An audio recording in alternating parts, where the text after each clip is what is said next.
Okay, guys. Um, Part two of that same example, here's our position function, and we want to know how far the object moved. So what is the distance traveled by the particle in the first 5 seconds? And then also, what is the displacement? So distance traveled really means just how far did it literally go. This object went forward, it went back, it went forward. We know that from looking up here. It went to the right, it went to the left, it went back to the right. So how far did it go to the right? Then when it went to the left, how far did it go? Then when it went to the right, how far was it going? And we treat all of those as positive numbers, and we add all those numbers together to get the distance traveled. So for distance traveled, again, you need to know the starting position, the ending position, and the position the object is at every time it changes directions. So those are whenever velocity equals 0. And distance traveled will always be positive in terms of your answer. So I'm literally taking this thing starts when t is 0. I said in the first 5 seconds, so it ends when t is 5. And it switched directions when t was 2 and t was 4. You can see that back up above. So I literally plug all of those times into this position function, and I figure out what is its position every single time. So it started at -4. Then it moved from -4 to +8/3.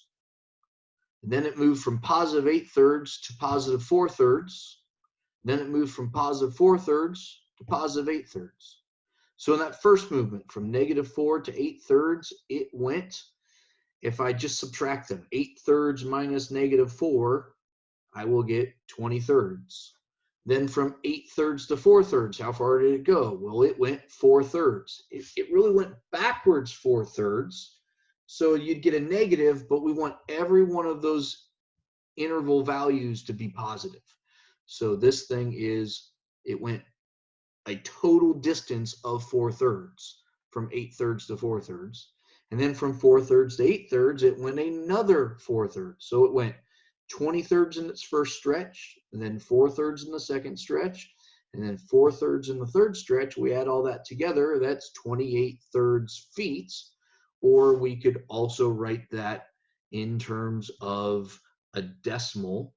So that would be what? 9.33 feet to our 3 significant digits. Okay. Now, if they're talking about displacement, displacement is easier. Displacement is just the change in position. Where did you start to where did you stop? How far did you go changing your position? So if you start at 0 and end at 2, your displacement is 2. If you started at 2 and ended at 0, your displacement is -2. So displacement can be negative. And all negative displacement means is you went backwards, or you moved to the left, or you went down. So displacement, here's our formula. Ending position minus starting position. So the ending position was, we can see that up here, 8/3.